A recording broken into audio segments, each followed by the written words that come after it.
NSA surveillance that's been going on, that whole issue. So we'll look at that, we'll consider it. But first, let's get into some of the more, or excuse me, some of the basics and the maybe more basic question of this one, which is, what is the source then of government power and authority? You know, where does it come from ultimately? Here. So we'll look at one answer. I don't expect you to write this down either, but this just is, extending this question. You know, what powers do the president, the Congress, everyone in the House and the Senate, judges have a lot of power, especially the Supreme Court. They have, as much power as we can have in this country, the Supreme Court collectively. So a lot of power there in the court system. Police officers, right, of course. Okay, so what powers do these folks have that ordinary citizens don't have? And then again, what gives these positions their power is the question. So there's different views here. One view is the one that, what's an old view? Like traditional power comes from just pure force, physical force, right? The idea of might makes right. Another view, which comes from someone who's alive today, well-known political theorist and philosopher and so on, Searle, who talks about ultimately powers within societies here. Again, the real structural kind of way of thinking about these things ultimately comes from acceptance, collective acceptance of people here, and we'll see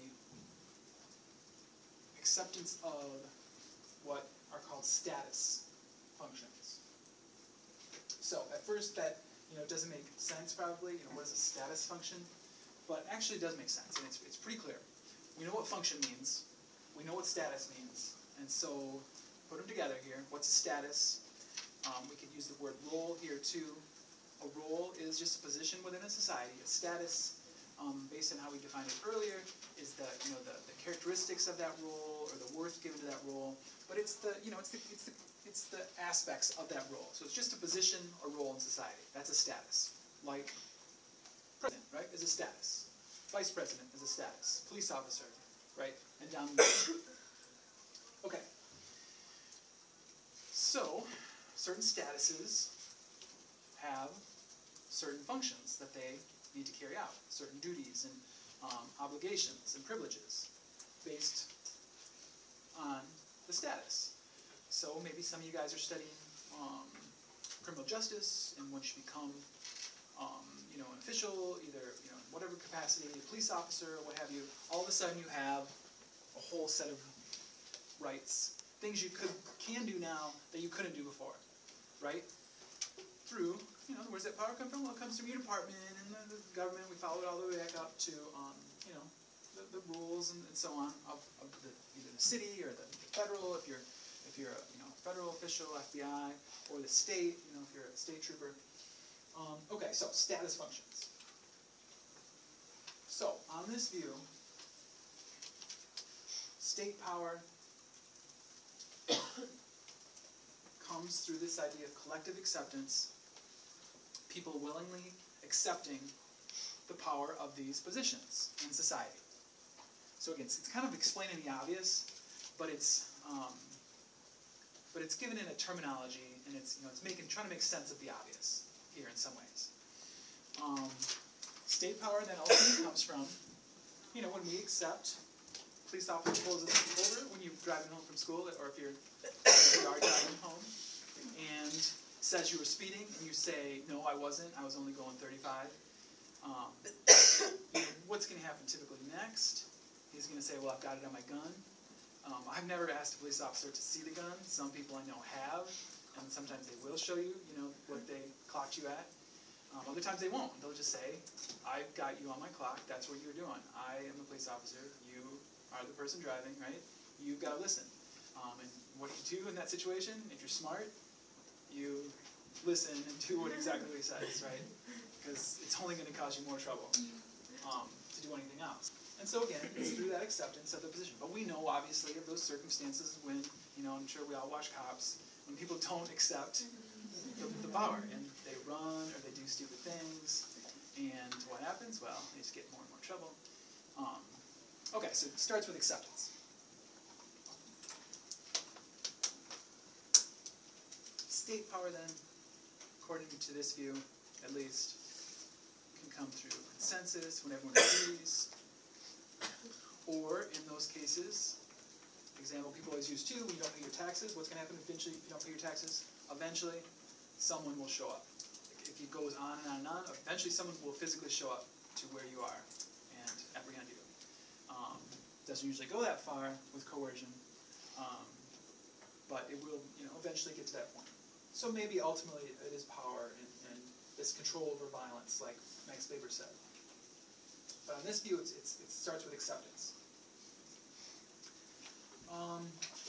And so that idea, I can go back there too, if you need to. I'm sorry if we too quick. Right now. So, on this view, it's pretty relevant today when looking at the Middle East and what's going on in Egypt, and what went on there, what's going on in Syria. These are civil wars. Egypt, President Hosni Mubarak was overthrown because the people didn't like him anymore. It's remarkable that they had that much power to do that, but the people did, and through their influence and so on, the National Guard, their version of National Guard was called out, military, so on, and it's back and forth, and they overthrew the government. And the military had power, right, for a while, and they still do, and so on. So it's kind of a relevant theory right now, at least, explaining what's going on across the world. But it's always been relevant here. We talk about coups and so on. Okay, now we turn to, these are three well-known theories of power in modern societies. I remember learning about these when I was an undergrad, and then, so they've been around for a while. And we'll see how they fit with just three kind of ways of thinking about power in any society, or particularly modern societies, modern democratic societies. Okay, first model is the pluralist model. It's based on the idea of a plurality of power, and essentially the idea that there are a number of groups, that's where they say plural, many, many groups in a democratic society that can try to, influence the powerful positions in the lawmakers. Based on this theory, no one group has all the power. There's different interest groups.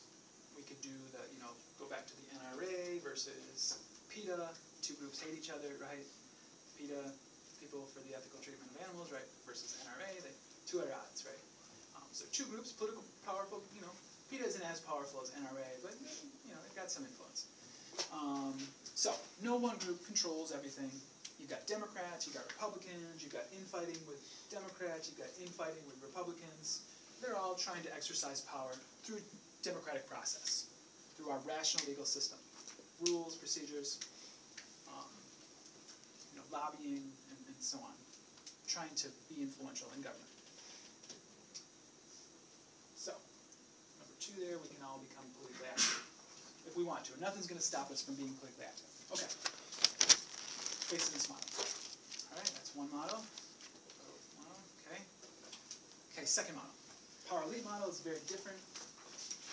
Here it's kind of similar to the, really what's more of a functional way of looking at society versus a critical view. Critical is going to be, it's going to see more of the negative side, the pessimistic side. Functional is going to look at things at face value in a lot of cases and see how things work. This comes more out of this critical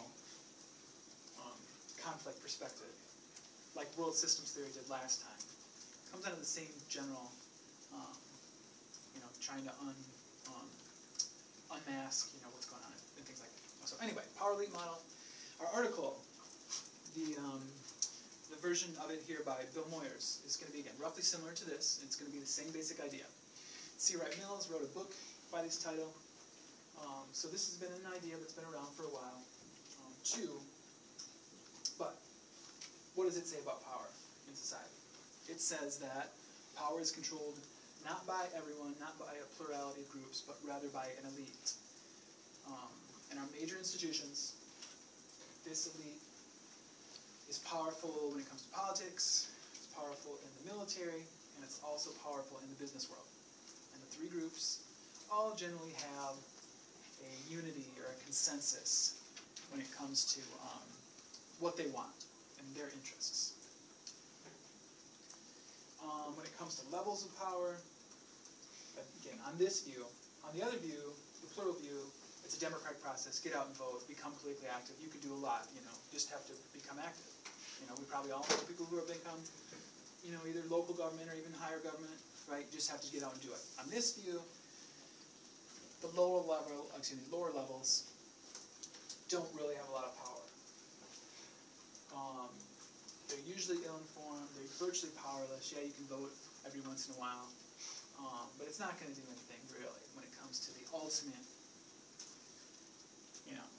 structures of society, or the systems, whatever term we're going to use there.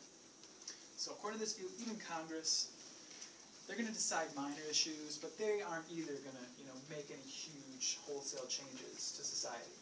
All this talk over Obamacare, and this, and I'm going to be glib here, and maybe offensive, maybe I don't hope I'm not trying to be, but it's not going to change things that drastically. It's really not. If you look at what's it going to do, and the private insurers, they're still going to have, their control. It's not going to do away with private insurance. It's going to change something that you're going to have insurance. And maybe it is a huge change. Maybe I'm understating it. It's going to change something, but it's not going to. It's not going to change, how we do healthcare in the U.S. by any stretch. No major overhaul, which I'm sure people are fearful of, or maybe that would be a bad thing. Some people, other people like me think I would like to have insurance.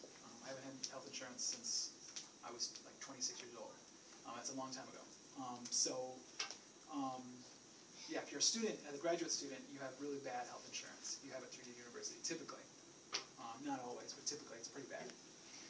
Okay, so power elite, that's another one of these ideas here. Military-industrial complex.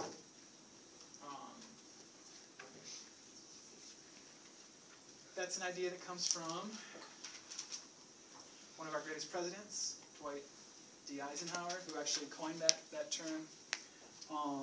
So it may sound like a conspiracy theory or something like that, but it actually comes from one of our presidents who would know because he was a general in the military. One of our greatest generals and so on. Okay, so again, a different view here of power. All right, last model. This one's a little bit different. And maybe it fits with those ideas of bureaucracy. It definitely fits there with a lot of those ideas. Okay, according to this model, it's not just the government that has all the power here, and it's not just the elites that have all the power. It's really a combination here of the government having to make sure everything is running, according to plan. And so what does that mean, and what am I trying to say here? Well, based on this model, the government itself does have its own interests, and it can become bureaucratic, and it can become an interested party in its own right, where one should become, a political official. It's kind of a cozy job, it's kind of nice. What are you always trying to do? You're always trying to get reelected. And so it does, I think, tend to look at the government itself more so. Not just as an arm of the elites, but really a power holder in its own right. And so it's a little bit different from the last theory in terms of its focus. Power elite model is really focusing on the corporate world and the power there, and the military and the politicians all being on the same page. This one's going to say really the government itself has become so bureaucratic and cumbersome and so on, and it just, based on the structure, and it really goes back to systems thinking. We'll see an explanation of this here too, but really the structure of society itself forces the government to, again, protect the interests of the business world and the corporate class and so on. So, prime example of this here too would be 2008 housing crash, and banks. We didn't cover that as much in detail in this class. There's an excellent documentary called Inside Job. Sometimes I offer it as extra credit. You can look into it. But essentially, what happened in that whole deal, if we were to summarize what happened in the 2008 housing crash, what happened? A lot of bad loans, right, to people who were trying to buy homes. A lot of those people couldn't pay those loans back to the banks. So the banks were losing a lot of money. Some banks were losing a lot of money. And a lot of banks said, if we don't get more money, there's going to be a major problem here. So what did the government do? The government said, okay, we'll give you some of our money, we'll give you federal dollars to private banks to help you stabilize, and you can go back to doing what you're doing, lending people money and doing all the things that banks do. If things would have taken a turn for the worse, Lehman Brothers and some of these big banks, like they claimed to have major losses, who knows what would happen to our system. That was the claim that was out there, that the whole system would have collapsed. I don't know if that's true or not. Okay, so just one more slide here, and then we'll get to a case study.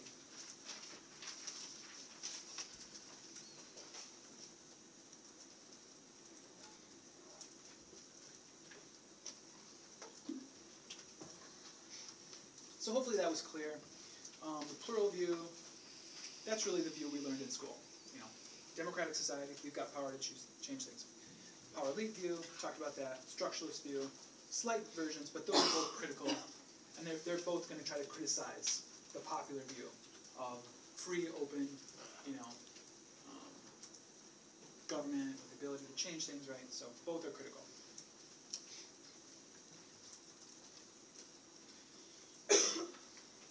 Okay, so lastly here,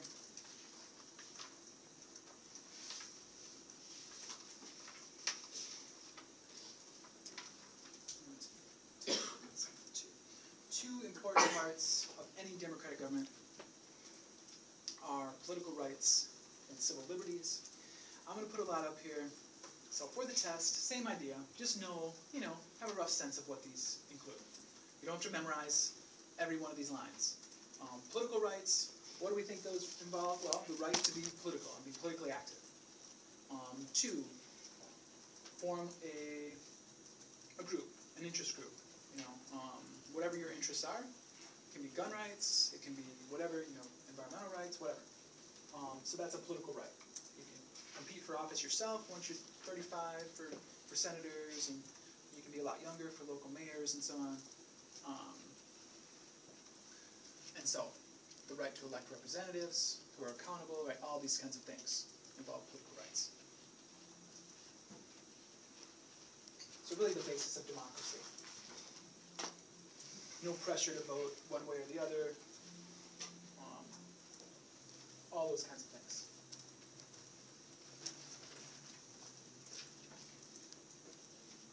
Civil liberties are our freedoms when it comes to everyday life and what we can believe in, things we can do.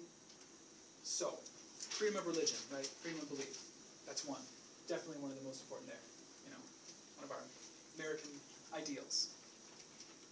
Rule of law.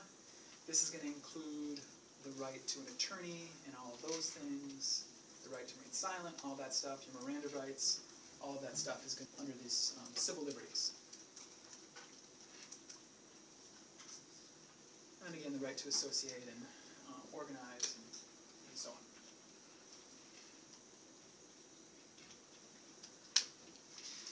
Okay, so I wanted to take a look real quick. Yeah, this is the last slide. Well, I'm going to put up, actually, I misspoke. There's, well, the ones you don't have to have in your notes. It's the last set of notes. Yeah, I'm sorry. Last set of notes. But he has the last line. Oh. Oh, I thought you said slide. Yeah, that's the last line. No, he wants to know what it says. Oh, what does the last one say? Yeah. Oh. I misinterpreted it 3 times. Personal autonomy without interference from the state.